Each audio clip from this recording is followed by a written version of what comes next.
இன்றைய உணவு இன்றைய உணவு இன்றைய உணவு.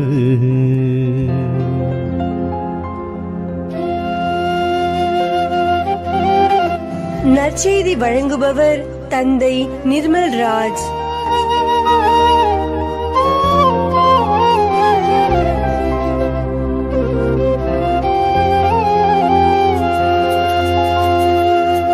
இயேசுவில் பிரியமுள்ள சகோதர சகோதரிகளை, உங்கள் அனைவருக்கும் இயேசுவின் பெயரால் வாழ்த்துக்களையும் ஜெபங்களையும் அன்போடு உரித்தாக்கிக் கொள்ளுகின்றேன்.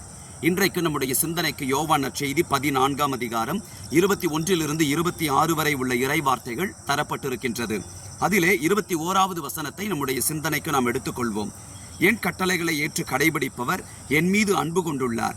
என் மீது அன்பு கொள்பவர் மீது தந்தையும் அன்பு கொள்வார். நானும் அவர் மீது அன்பு கொண்டு அவருக்கு என்னை வெளிப்படுத்துவேன். ஆண்டவர் இயேசு சீடர்களை பார்த்து இந்த வார்த்தைகளை சொல்லுகிறார். அன்பிற்கான ஒரு ஆழமான பாடத்தை இந்த வார்த்தைகளின் வழியாக ஆண்டவர் நமக்கு சொல்லிக் கொடுக்கிறார். யாரெல்லாம் அன்பிற்கு இலக்கணமாக இந்த உலகத்தில் வாழுகிறார்களோ அவர்கள் கடவுளை பிரதிபலிக்க முடியும். அன்பானவர்களை, என் கட்டளைகளை கடைபிடிப்பவர் மீது நான் அன்பு கொள்வேன், தந்தையும் அன்பு கொள்வார், பிறகு நான் என்னை அவருக்கு வெளிப்படுத்துவேன் என்று ஆண்டவர் குறிப்பிடுகிறார். அப்படியானால் நம்முடைய வாழ்க்கையிலும் கடவுளின் கட்டளைகளை கடைபிடித்தால், அவருடைய அன்பில் நிலைத்திருந்தால், நம்முடைய முகங்களிலே இந்த சமுதாயம் கடவுளை நிச்சயமாய் பார்க்கும். காரணம், ஆண்டவரை அன்பு செய்கிறவர்கள், அவர்களுடைய வாழ்க்கையில் இறைவனின் பிரசன்னத்தை எப்பொழுதும் உணர்கிறவர்கள் தங்களின் வாழ்க்கை வழியாக, நல்ல செயல்களின் வழியாக அதே கடவுளை மற்றவர்களுக்கும் வெளிப்படுத்துவார்கள். திருத்தூதர் யோவானுடைய முதல் திருமுகம் 4ஆம் அதிகாரம் 12வது வார்த்தை இவ்வாறு சொல்லுகிறது: கடவுளை எவரும் என்றுமே கண்டதில்லை. நாம் ஒருவர் மற்றவரிடம் அன்பு கொண்டுள்ளோம் என்றால் கடவுள் நம்மோடு இணைந்திருப்பார். அவரது அன்பு நம்மிடம் நிறைவு பெறும். அன்பானவர்களை, கண்களால் காணக்கூடிய அயலானுக்கு நாம் உதவி செய்கிற பொழுது வெறும் பண உதவி மட்டும் என்று நாம் எடுத்துக்கொள்ளக்கூடாது. அவர்களின் வளர்ச்சிக்கு, அவர்களின் மன உறுதிக்கு தேவையான ஆறுதல் வார்த்தைகளை பயன்படுத்துவது, அவர்களின் இயலாமையிலே அவர்களுக்கு வலுவூட்டி மன உறுதியை கொடுத்து அவர்களை வாழ்க்கையில் உயர்த்தி பிடிப்பது, தூக்கி நிறுத்துவது, இவைகள் கூட கடவுளை அவர்களுக்கு பிரதிபலிக்கக்கூடிய செயல்கள் தான். திருத்தூதர் யோவான் அதே முதல் திருமுகம் 3வது அதிகாரம் 18வது வசனத்தில் சொல்லுகிறார்: பிள்ளைகளே, நாம் சொல்லிலும் பேச்சிலும் அல்ல, செயலில் உண்மையான அன்பை விளங்கச் செய்வோம். அன்பானவர்களே, கடவுளின் கட்டளைகளை கடைபிடிக்கிறேன் என்பதும் கடவுளை அன்பு செய்கிறேன் என்பதும் வேறு வேறு கோணங்களில் நாம் சிந்தித்து பார்க்க கூடாது.